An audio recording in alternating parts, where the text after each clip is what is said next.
contohnya begini nih, ini contoh kan. Ini banyak orang nanya ke saya soalnya. Ustadz, saya ini sudah zikir napas. Terus saya sudah hening. Nah, saat hening itu saya harus bagaimana? Misalnya la ilaha illallah itu benar secara hakikat, tetapi nek mbok ucapkan jadi salah. Padahal karo orang ngomong tadi itu loh. Iya.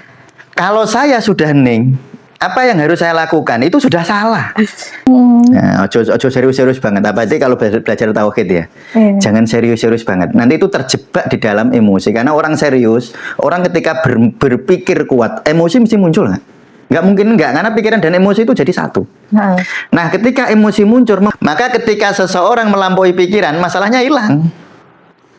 Karena yang bermasalah itu pikiran, pikiran ya yang membuat masalah. Iya, yang buat masalah itu ya pikiran. Tapi terkadang menyelesaikan masalah dengan pikiran berarti. Nah, terus kami mau menyelesaikan masalah dengan pikiran, padahal pikiran yang membuat masalah. Gitu.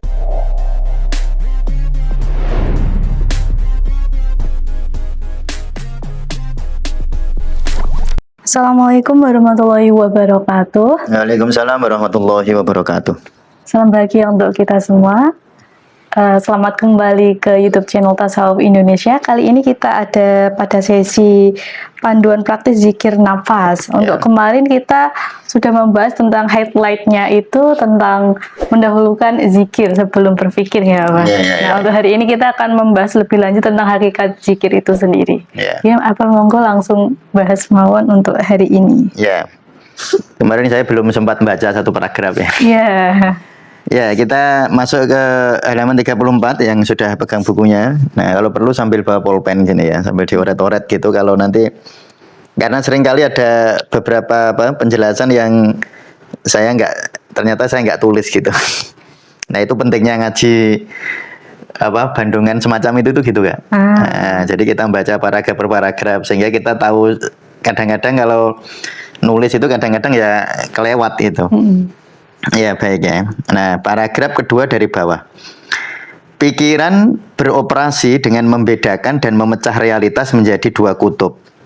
Baik buruk, benar salah, senang susah, aku bukan aku, tahu tidak tahu.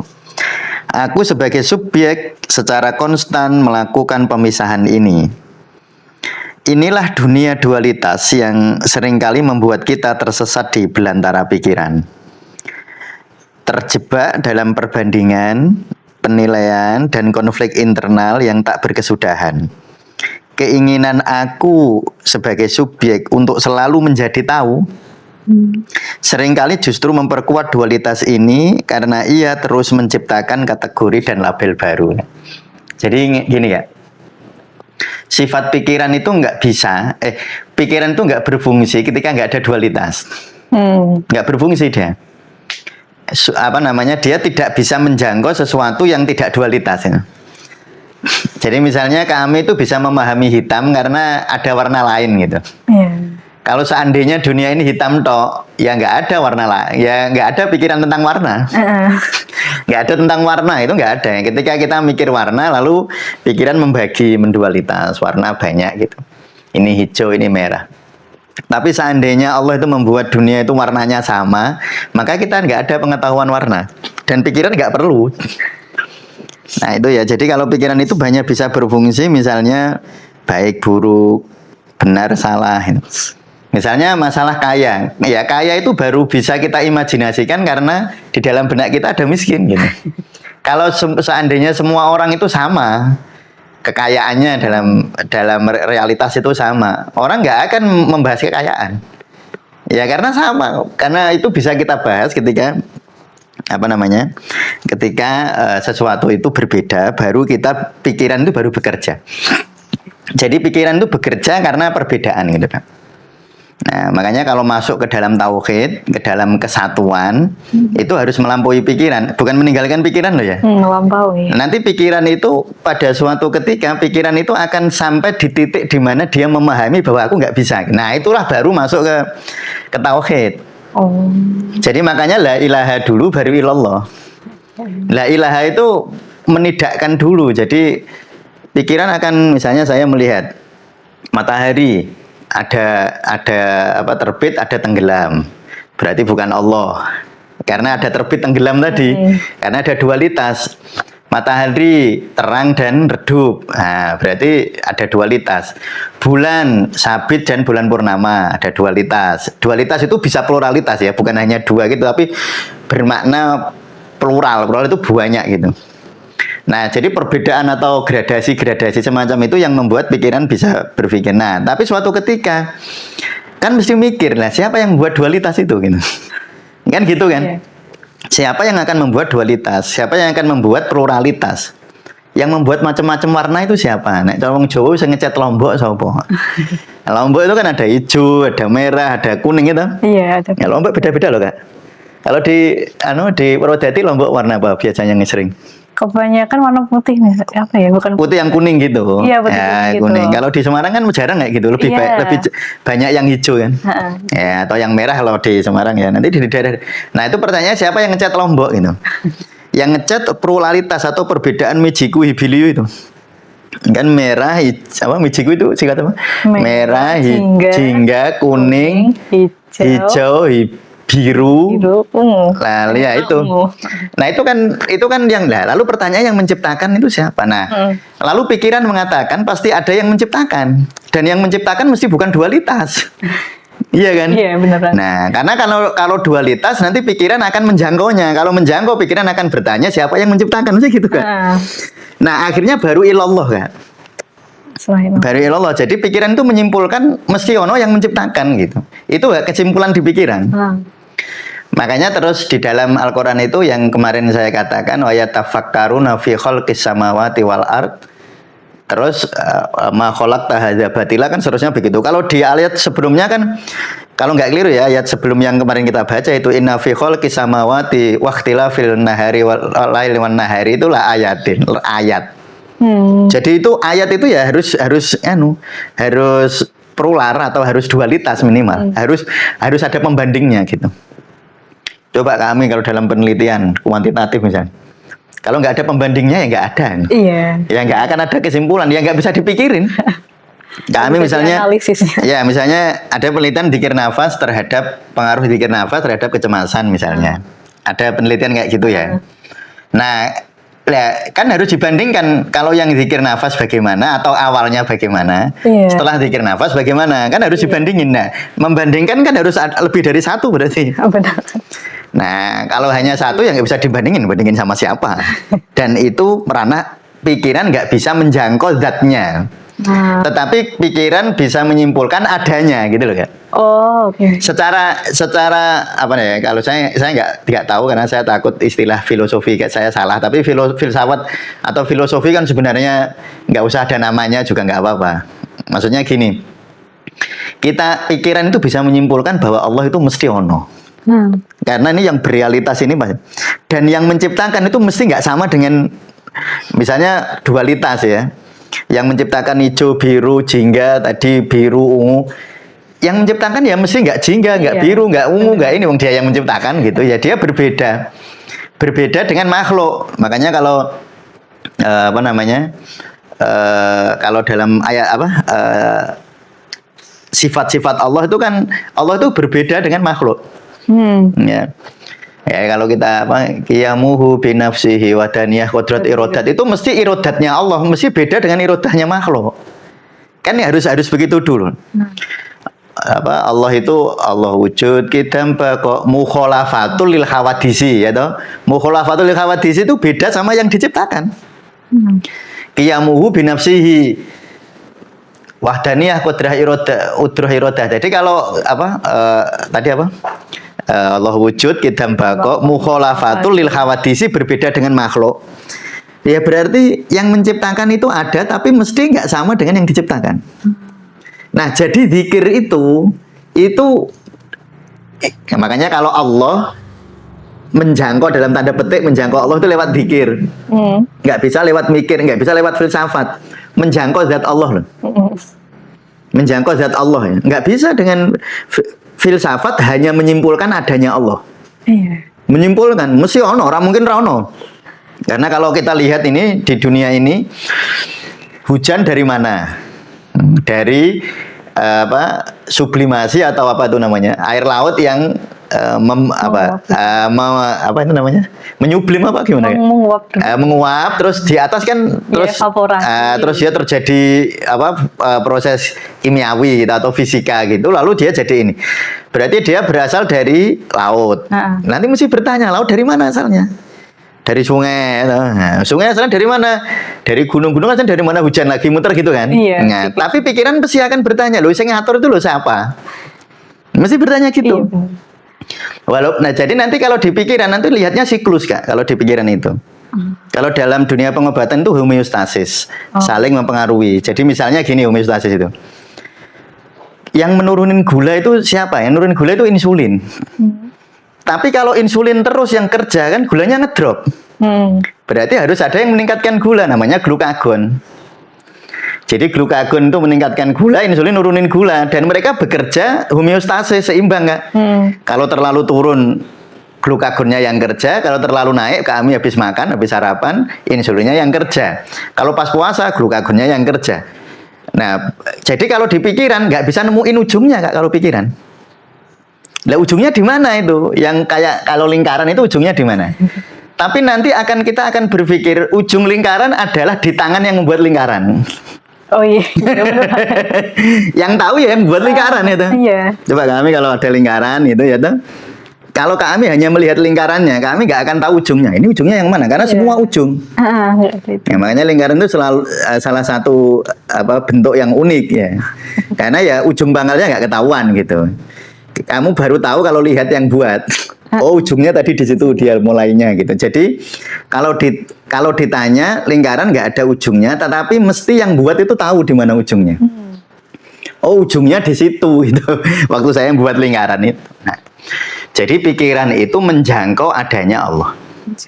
Pikiran ya mesti ono sing gawe, tetapi pikiran tidak bisa menjangkau kalau kita bikin zat itu nanti saya itu khawatir orang itu salah paham. Jadi berzikir itu dikira menjangkau zat Allah seperti pikiran menjangkau lombok, menjangkau gula, menjangkau temulawak, bukan menjangkau yang begitu ya. Nah, itu yang nggak bisa diceritakan ya.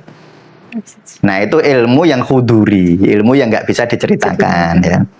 Nah, jadi maksud saya dan manusia ini stres manusia, masalah yang ditimbulkan oleh masalah yang kita hadapi sehari-hari itu selalu munculnya dari pikiran tadi itu dualitas. Bisa yang menganalisis dualitas. Maka ketika seseorang melampaui pikiran, masalahnya hilang. Karena yang bermasalah itu pikiran ya. Pikirannya yang membuat masalah. Iya, yang buat masalah itu ya pikiran. Tapi terkadang menyelesaikan masalah dengan pikiran berarti. Nah, terus kami mau menyelesaikan masalah dengan pikiran, padahal pikiran yang membuat masalah gitu. Makanya kemarin saya ulang lagi ya. Alladzina yadhkurunallaha qiyaman wa qu'udan wa 'ala junubihim wa yatafakkaruna fi khalqis samawati wal ardh. Mesti zikir sih. Jadi meningkatkan level kesadaran dulu. Kalau kesadarannya naik, dia bisa menyelesaikan ini. Ya contohnya begini. Kalau anak kita berantem, nggak selesai-selesai, sudah diulang-ulang baru nggak selesai. Yang menyelesaikan harus yang di atasnya nggak? Orang tuanya atau gurunya lah kalau di sekolahan, iya kan? Ya kalau gini lah kalau di pengadilan, kalau pengadilan negeri nggak masih konflik juga kan harus naik ke pengadilan tinggi. Kalau di pengadilan tinggi masih konflik juga kan naik ke Mahkamah Agung. Iya. Jadi harus naik kesadaran. Jadi kalau kita berada di dalam kesadaran yang sama saat kita bermasalah, maka masalah kita tidak mungkin selesai secara tuntas karena yang mau menyelesaikan adalah mereka yang bermasalah. Iya, logikanya seperti itu. Ya, aku bodoh karo gini Kak. Ya ini bukan mau nyinggung siapa-siapa sih. Ya gini. Kalau yang bermasalah penegak hukum, terus yang menyelesaikannya teman-temannya yang menegak hukum di level yang sama, kira-kira bisa? Enggak bisa. Ya kira-kira iso gitu aja. Walaupun ngakunya bisa, ya kita itu secara naluriah itu ya bilang nggak bisa. Itu secara naluriah. Ya kan harus didukung oleh sesuatu yang di atasnya kan. Ya kalau yang didukung nggak di atasnya, nggak ada yang mendukung dari atas. Misalnya ini polisi perwira menengah itu bermasalah, yang harus mereka memang bisa menyelesaikan masalahnya sendiri, tapi harus didukung oleh jenderal yang di atasnya. Kalau enggak itu nanti muter-muter nggak selesai-selesai. Jadi kalau penyelesaian masalah itu menaikkan level kesadaran dulu. Zikir dulu kalau mau menyelesaikan masalah, bukan mikir dulu. Jadi nanti zikirnya didasari oleh kesadaran yang berbeda gitu loh, Kak. Ya, jadi ketika menyelesaikan masalah didasari oleh kesadaran yang lebih tinggi. Makanya bukan berarti mikir itu salah, tetapi mikir dengan kesadaran yang sama saat kita bermasalah. Itu seperti tadi analoginya, menyelesaikan masalah di apa namanya? Di tempat di mana itu jadi sumber masalah. Contohnya gini lah. Ini contohnya, Kak. Kalau kami ini jeding apa bahasa Indonesia? Bak mandi. Bak mandi kotor.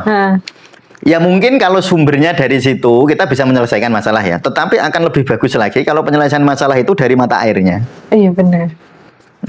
Jadi lah ini kalau ini habis dibersihkan kok kotor lagi, dibersihkan kotor lagi. Lah kalau fokusnya di situ terus ya nggak selesai. Wong mungkin masalahnya itu airnya yang kotor kok. Iya. Bukan bak mandinya yang kotor. Nah, berarti kita harus naik ke level kesadaran yang lebih tinggi. Nah, itu baru masalah bisa tuntas. Kalau kita menyelesaikan masalah di level yang sama, biasanya hanya obat penghilang rasa sakit kayak itu. Meredakan gejala. Meredakan gejala tok biasanya, tapi tidak menuntaskan masalahnya. Engkau biasanya curhat itu terus gitu. Biasanya curhat itu terus karena ya nyun sewu ya. Ada orang ya datang ke klinik di tempat saya. Ya, kalau bisa ketemu saya tenang. Nanti ada masalah lagi, bingung lagi, nanya lagi, curhat lagi, gini lagi masalah curhat lagi. Itu nggak salah, Kak. Tetapi itu bisa disimpulkan dia hanya menyelesaikan masalah di level yang sama dengan sumber masalahnya. Harusnya ya dia naik kesadaran. Kalau naik kesadaran ya nggak berulang-ulang begitu. Jadi kalau orang menyelesaikan masalah dengan kesadaran di level yang sama dengan yang menimbulkan masalah, maka masalah itu tidak akan selesai secara tuntas. Dia hanya obat penurun panas. Dia hanya obat pereda batuk, tapi dia tidak menyembuhkan infeksinya. Dia tidak menyembuhkan akar masalah batuknya. Tapi ya hanya meredakan batuk. Jadi kalau teman-teman ingin menyelesaikan masalah, tugas kita menaikkan level spiritual, level kesadaran, bukan level intelektual. Bukan level intelektual. Level intelektual itu ya tetap bermanfaat, tetapi kalau di dalam kesadaran yang sama itu tetap rumit. Ya misalnya gini, orang itu misalnya marah. Orang itu kalau marah, Kak, orang bodoh marah sama orang pintar marah. Intelektualnya kan beda, tapi hasilnya sama-sama nggak bagus ya. Tetap sama-sama nggak bagus, walaupun intelektualnya naik. Bahkan bisa berisiko loh. Orang ketika level intelektualnya naik, tetapi kesadarannya tidak naik, itu daya rusaknya lebih besar malah. Contohnya itu? Ya, contohnya gini, wong pinter nesu atau ya orang pinter nesu sama orang bodoh nesu, itu daya rusaknya lebih tinggi pada orang pinter nesu. Karena kalau orang pinter nesu dia punya banyak cara untuk nyakitin orang. Oh iya. Gini contohnya, ada orang nggak ahli hukum. Terus dia mencuri, terus dia marah, bukan mencuri. Ada orang ahli hukum terus dia marah. Dia mungkin yang dia sakiti hanya orang sekitarnya, kan? Ya dia taunya begitu aja, tahu nyakitin orang itu caranya ya mukul, nyakitin, nusuk apa gimana gitu, ya apa mukul apa gimana itu orang yang nggak pinter hukum. Tapi orang pinter hukum nyakitin orang bisa banyak cara. Maksud saya apa? Dibuatin pasal yang banyak. Mbak mau nyakitin aku dibuatin pasal gitu. Ya karena dia tahu. Itu masalah hukum, masalah ekonomi ya sama, Kak. Dan masalah ilmu agama juga sama. Oh iya bisa. Coba kiai itu kalau pemarah itu kan lebih bahaya daripada santrinya yang marah. Benar. Nah kiai marah dalam artian buruk loh ini. Ya kalau marah kan ada yang baik. Ya marah itu ada yang bagus, yang itu sudah saya ceritakan banyak. Nah kalau kiainya duko marah karena egonya, yang rusak sak pesantren kan? Iya, kayak memanipulasi pasal tadi. Oh nanti manipulasi pasal, atau sederhananya memanipulasi pekeh gitu. Ya banyak lah kejadian yang kami lihat deh. Nah, ya saya nggak mau masuk ke situ terlalu dalam. Nanti saya takutnya itu menimbulkan emosi malah. Ya gitu ya. Jadi langkah terpenting pada saat kita punya masalah itu meningkatkan level kesadaran. bukan mendapatkan level intelektual. Tapi ya itu tidak salah, ya nggak apa-apa. Cuma kalau kesadarannya masih sama, malah bisa jadi masalahnya nambah-nambah, malah bisa jadi lebih rumit gitu. Pikiran hanya bisa memahami apa yang diukur, diberi nama atau dikategorikan. Jadi kalau nggak ada yang diukur ya nggak bisa kan. Kalau dalam bahasa Imam Al-Ghazali, ya sebenarnya bukan Imam Al-Ghazali ya, di dalam bahasa Al-Quran itu ada istilah amr dan al-kholku. Pikiran itu berperan di dalam al-kholku, hukum kausalitas sebab akibat. Nah itu pikiran. Jadi pikiran itu hanya berfungsi, hanya berfungsi pada hukum kausalitas.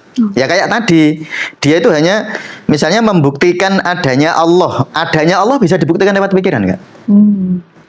Tetapi ngerasa kayak Allah lah itu beda. Jadi menghayati adanya Allah sama menyimpulkan adanya Allah itu beda. Kalau menyimpulkan adanya Allah bisa lewat pikiran. Ya tadi karena pakai hukum kausalitas kan. Hasilnya pikiran menyimpulkan ada kausa prima. Tetapi kausa primanya harus mukhalafatul lil hawadits yang berbeda dengan makhluk. Nah akhirnya bingung, pikiran nggak bisa jangkau. Tetapi dia yakin bahwa Allah itu ada. Nah tapi ngerasakno Allah, menghayati Allah, menghadirkan Allah itu zikir nggak, bukan mikir kalau itu. Ya, jadi kalau membuktikan adanya Allah bisa lewat pikiran, dan orang banyak debat lah situ. Itu perdebatan banyak. Kan biasanya debat-debat yang nyusahu ya, debat ateis dengan teis ya, debat itu kan banyak itu. Iya. Ya, itu banyak. Dan yang meyakini bahwa Allah ada bisa membuktikan lewat hukum-hukum kausalitas itu. Nah, hukum kausalitas kalau orang teis orang ateis ya hukum kausalitas itu ya muter-muter aja. Mereka nggak mau lebih tinggi. Padahal kalau sama-sama mempercayai hukum kausalitas, ya kausalitas sendiri itu karena dia sebuah hukum, mesti ono yang nyiptake. Dan yang menciptakan mesti melampaui hukum kausalitas. Nah, akhirnya kita pikiran akan pada puncak kehebatan pikiran itu ketika dia meyakini adanya Allah. Tetapi itu masih meyakini. Itu kalau dalam bahasa ya epistemologi disebut ilmul yakin. Tapi belum hakul yakin. Hakul yakin itu ngrasakno. Dan itu lebih tinggi daripada ainul yakin ya. Tetapi orang itu pakai mau hakul yakin itu melewati ilmu yakin dulu. Nah, ilmu yakin dulu lewat pikiran. Lewat pikiran kita meyakini adanya Allah, tetapi ketika kita ingin merasakan Allah, itu kita harus menaik ke level kesadaran yang lebih tinggi.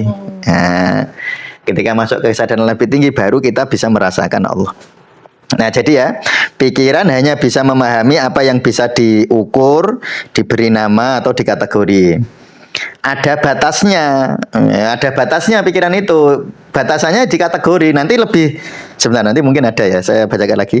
Kebenaran yang melampaui konsep, yang tidak terbatas, yang tidak bisa sepenuhnya diketahui atau digenggam oleh pikiran. Jadi batas dari pikiran itu adalah ketika dia tidak ada bahasa. Pikiran itu butuh bahasa. Menganalisis, mengkategori, memberi nama itu butuh bahasa. Makanya sebenarnya saya sering sederhana begini. Bagaimana sih caranya fana gitu? Fana. Ya fana itu angger wis ora bahasa ya fana. Kalau kita masih pakai bahasa itu banyak belum fana. Ini contohnya begini nih. Ini contoh kan. Ini banyak orang nanya ke saya soalnya. Ustadz, saya ini sudah zikir napas. Terus saya sudah hening.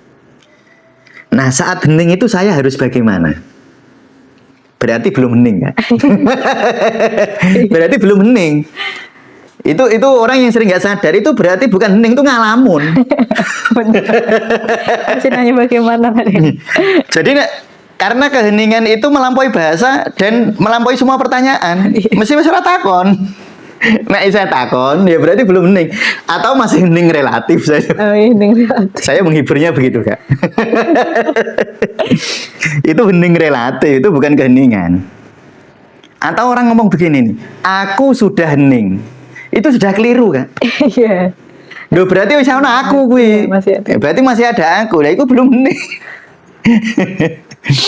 Jadi Ustadz saat saya sudah hening, itu sudah keliru awal sudah. Wis keliru wis itu. Berarti belum. Ya ini ya ilmu apa ya Kak Jeng?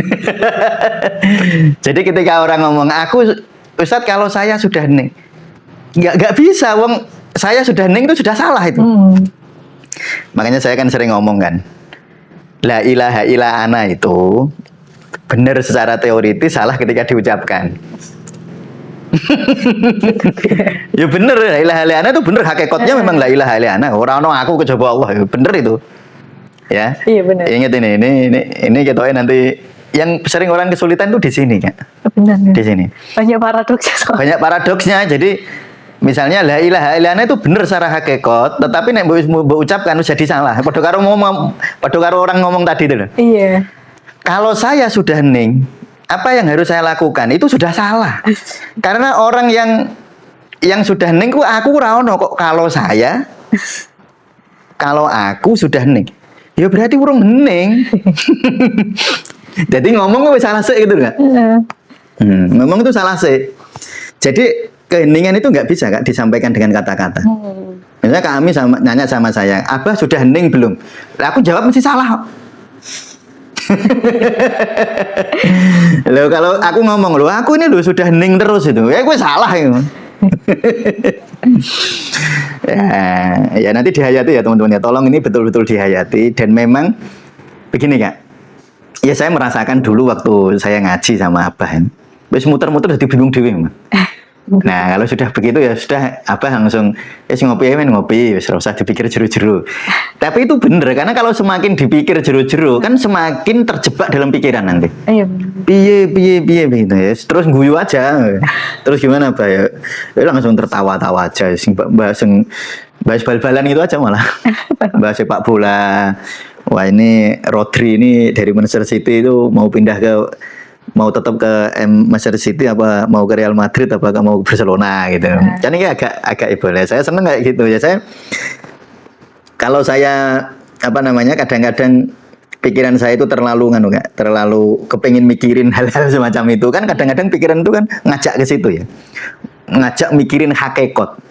Bagus awalnya, tetapi ketika kita terjebak di dalamnya, kita lupa bahwa pikiran itu nggak akan bisa menjangkau hakikat. Iya. Nah, wis ngono terus bahas bal-balan kan. Nah, itu pentingnya bahas bal-balan, mungkin pentingnya teman-teman ngopi, ya, pentingnya teman-teman main hobi apa nah mungkin kalau orang itu ya berkebun ya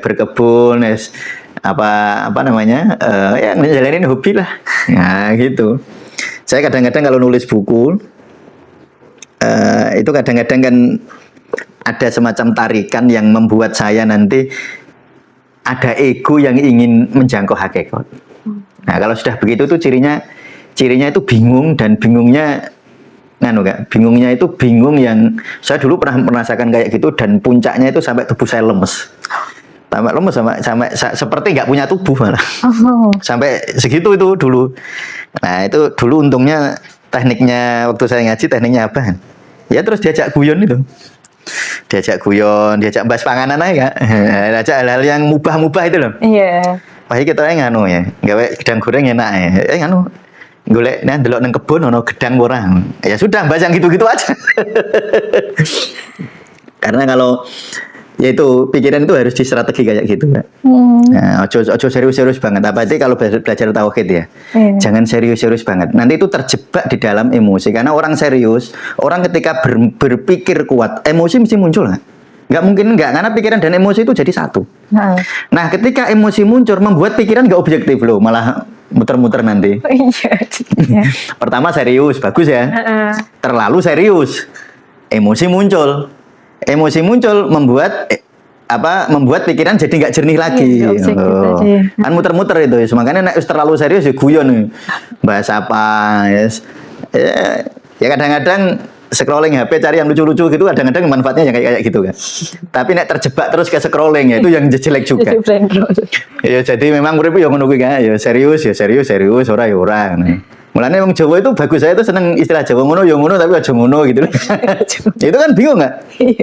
Ya ngono ya ngono tapi ojo ngono. Serius serius tapi ojo serius ini kan bingung tuh itu. Dan itu kalau dipraktekkan nggak bingung nggak? Kalau dirasakan itu nggak bingung. Kalau dirasakan dipraktekkan aja. Kalau kamu pas nggak enak rasanya, udah nggak usah serius. Misalnya kita itu sama istri, misalnya saya sama istri saya ya, bahas serius itu ya penting kan? Karena ada hal-hal serius yang harus kita bahas ya. Tetapi kalau serius terus, mesrane angel kak. Loh iya tuh. Ya kami belum rasain. Nanti tak ceritain kami itu. Kami tak ceritain. Saya kalau sama bunda, yang ngomong serius itu ya sering, ya harus ya kadang-kadang ada ngomong serius. Misalnya ada problem begini, di rumah ada problem begini, di ibu ada problem begini, gimana kita serius kan? Tapi coba kalau saya serius sama bunda, nggak ada mesra-mesranya. Wong mesra itu naik pas gak serius kan? Iya. Pas saya colek dia, saya guyon, saya dia buatin teh gitu. Tapi wah enak bun, padahal hasilnya ya orang. Tapi ya saya guyon aja, enak ya. Terus dia buatin apa misalnya gitu, enak saya puji, nggak enak saya puji ya. Itu kan hal-hal yang ya nggak serius-serius banget lah. Kalau serius ya, misalnya orang serius itu gini loh kak. Ini contoh orang serius yang tak ceritain, biar teman-teman bengah gitu. Saya misalnya bilang sama bunda atau teman-teman bilang sama istrinya, kamu itu orang paling cantik di dunia. Itu kan dianggap serius bahaya loh kak. Karena mesti keliru ya. Nah tapi bojone nganggepnya serius. Alah ngece, ngono dia marah-marah. Iya. Macam yang lebih cantik kan banyak ya. Kalau dia nganggap serius, malah nih wong serius gak iso mesra. Kemesraan itu gak serius-serius banget. Nah, tetapi serius itu diperlukan dalam rangka pendalaman, membuka pintu gerbang pendalaman, tetapi bukan di dalamnya. Dia dibutuhkan saat tertentu untuk membuka gerbangnya, membuka gerbang itu. Tapi ketika sudah mau sudah mau masuk menikmati di dalamnya, itu nggak boleh serius-serius, ya nggak usah serius-serius. Ya itu, jadi sampean serius, resikonya nanti jadi lingkaran setan. Terlalu serius memunculkan emosi, emosi membuat pikiran nggak jernih, pikiran nggak jernih membuat yang katanya mau logis jadi nggak logis nanti malah. Makanya biar ini jangan serius-serius. Homeostasis tadi ya. Ya, homeostasis harus seimbang, harus homeostasis betul nggak? Harus homeostasis. Jangan sampai kita masuk ke dalam jebakan pikiran. Aku pintere ngono kuwi lho, ego itu. Makanya ya kita itu yus guyon, tapi nek guyon terus ya repot. Guyon terus nanti kewajibannya nggak terpenuhi ya toh. Tapi nah itu tadi, misalnya saya perlu serius lah sama istri. Misalnya serius membahas tentang besok kebutuhannya apa, bagaimana cara mengatur uang keluar masuk ya kan? Kan harus serius nggak kayak gitu. Tapi nek ngono terus kapan saya mesranya sama dia, Mbak Su? Itu nanti sama kayak bahas sama ini kan, sama akuntan nanti malah. Oh iya. Kalau sama itu ya kadang-kadang penting lah jadi akuntan. Tapi kadang-kadang penting jadi sahabat, jadi teman. Atau kadang-kadang saya malah jadi anak-anak. Ya jadi anak-anak itu gini, saya pun bagus pijetin. Ya suruh mijeti, ya itu ya jadi anak-anak kan saya. Nah itu ya penting kadang-kadang. Serius. Mana ada Rasulullah itu pernah ditanya sama sahabat yang belum menikah gitu loh kan. Loh kamu belum menikah katanya. Memang buat apa ya Rasulullah? Rasulullah jawabnya ya biar kamu bisa bersenang-senang, bisa guyon sama dia. Nah itu pentingnya guyon dalam rumah tangga. Itu oli kan. Tapi ojo oli terus, bensin barang kan. Kamu guyon terus bensinnya ora enek. Kami nanti sama suaminya guyon terus, tapi ora duwe bensin. Harap nang ndi aja. Jika nang ndi kan. Tapi kami ngisi bensin terus, nggak kamu kasih oli. Perjalanannya nggak enak, bahkan bisa rusak kok. Mulanya saya bisa mengatakan rumah tangga tanpa guyon itu rawan divorce ya kan? Iya, divorce. Nah, nanti lawan. Orang rumah tangga tanpa guyon itu rawan kayak gitu. Tapi rumah tangga yang guyon terus, engko akhirnya kehabisan energi guyon karena bensinnya entek. Ya itu kok jadi ke rumah tangga ya kayaknya. Ya udah nggak apa. Itu karena itu analogi yang bagus ya. Seperti yang kita pahami ya. Ketika aku sebagai subjek mencoba memahami hakikat yang tak terbatas, ia justru cenderung membatasi dan mendistorsi karena sifat pikiran itu kan memberi batasan kan. Coba sifat pikiran itu memberi definisi. Define itu bahasa Inggris kan? Iya. Apa artinya define? Kayak mengartikan gitu definisi sama membagi. Membagi kan, define kan membagi. Makanya kalau kamu mau membagi yang tak terbatas kan ora iso. Iya. Ya nggak bisa. Makanya karena pikiran itu harus mendefinisikan. Ya didefinisikan. Kalau nggak ada definisi kan, nah, saya sama Kak Ami mau bahas sesuatu kan harus kita sama-sama tahu definisinya kan. Iya. Ya nggak tahu definisinya ya bahas apa kan nggak ada pembahasan. Makanya pikiran itu memang dia itu membatasi, mendistorsi itu pikiran. Kalau nggak distorsi, nggak dibatasi itu nggak bisa jalan, nggak. Ya saya sering cerita kemarin, saya masih bayar apa siapa ya. Jadi misalnya, ini tak ulang lagi. 1 tambah 1 itu 2, itu berlangsung karena kita distorsi. Kalau nggak ada distorsi, kalau kita hakikat 1 sama 1 itu nggak ada. Nah ini itu tak ulang lagi ya, mungkin yang teman-teman ada yang belum dengar ini. Jadi 1 tambah 1 itu baru bisa beroperasi ketika kita mendistorsi, ketika kita mendefinisikan. Sebelum kamu definisikan, itu nggak bisa di 1 tambah 1 sama dengan 2 itu. Harus contohnya gini, kami itu bawa buku Zikir Nafas, saya punya buku Zikir Nafas. Lalu saya tambahkan satu buku Zikir Nafas, tambah 1 buku Zikir Nafas, sama dengan 2 buku Zikir Nafas. Tetapi aslinya nggak gitu. Karena yang bisa ditambahkan itu 2 hal yang sama. Kalau nggak sama nggak bisa ditambahkan, Kak. Contoh, X tambah Y nggak bisa. Sapi tambah kambing nggak bisa. Ya sapi tambah sapi. Jadi premisnya sesuatu baru bisa ditambahkan ketika sama persis. Pertanyaannya, buku ini sama bukunya kami sama nggak? Beda, Kak? Itu ininya warnanya apa? Oh, nggak ada malah. Ini warna tua. Hijau tua, ini hijau muda. Oh, beda kan? Ini karena dulu saya jilid beda sama itu. Kalau yang itu kan bagus ya. Kalau ini kan memang saya pakai oret-oretan. Ini saya ngeperinya kan. Jadi kalau kita itu baru bisa menambahkan ini kalau kita sepakati dulu, Kak. Kita premiskan dulu. Pokoknya ini podo buku Zikir Nafas. Oh iya. Baru 1 ini tambah 1 itu baru 2. Tapi kalau kita masuk ke dunia hakikat, gak ono 1 tambah 1 itu. Iya benar. Uang 1 aja nggak ada. Coba 1 itu apa coba? Dulu orang nyebut manusia itu 1. Ternyata terdiri dari sistem organ. Berarti manusia nggak 1. Dulu orang menganggap sistem organ itu 1. Ternyata sistem organ terdiri dari organ-organ. Berarti sistem organ ya bukan 1. Dulu organ itu dianggap 1. Terus ternyata ada sel, ada jaringan dulu, ada jaringan. Nah, ternyata organ tidak 1, yang 1 jaringan. Nah, tapi ternyata jaringan juga tidak 1, terdiri dari sel-sel. Sel-sel ternyata juga tidak 1, terdiri dari atom-atom, dari partikel-partikel. Nah, partikel-partikel atau atom-atom itu ternyata ya tidak 1 kan. Atom itu terdiri dari benda kuantum, atau sekarang itu kuak namanya, kuak. Nah sekarang, dulu atom, kenapa disebut atom? Pernah dengar waktu sekolah nggak? Atom itu A tidak, tom dibagi ya. Oh, atom. Ya dulu kan atom itu maknanya kan benda yang nggak bisa dibagi kan. Orang ngiranya itu 1 kan. Ternyata tidak. Bisa dibagi proton, neutron, elektron, neutron. Nah, ternyata ya masih bisa dibagi meneh kan. Sekarang para ilmuwan mengatakan bahwa kuak itu sudah nggak bisa dibagi. Tapi ya itu klaim sekarang. Lah nanti ya mbuh. Artinya apa, Kak? Saya ingin mengatakan 1 saja itu sebenarnya nggak ada kalau secara hakikat. Tapi nek kamu mikir terus, uripmu ya melaku kan. Orang kalau mikir hakikat terus kayak gitu, lah uripnya jalannya piye? Nanti semua nggak berlaku soalnya. Jajal Kak Ami, ayo kita tambahkan waktu Kak Ami misalnya mau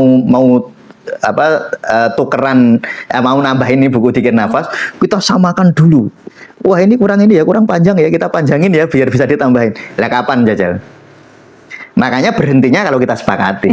Nah itu yang saya maksud distorsi ya. Jadi pikiran itu ya sifatnya mendistorsi gitu. Kalau nggak ada distorsi pikiran nggak jalan. Makanya kalau di dunia neuroscience, pikiran itu berfungsi dengan mendelesi, menggeneralisasi, mendistorsi. Itu cara berpikir, cara berfungsinya pikiran. Karena kalau pikiran tidak mendelesi, wah nggak bisa mikir Kak kita. Coba kami sekarang itu kenapa bisa kita berkomunikasi? Karena Kak Ami mendelit banyak data. Kak Ami kan fokusnya ke saya. Kak Ami lupa kalau di sini ada HP saya. Di-delete Kak di pikiran.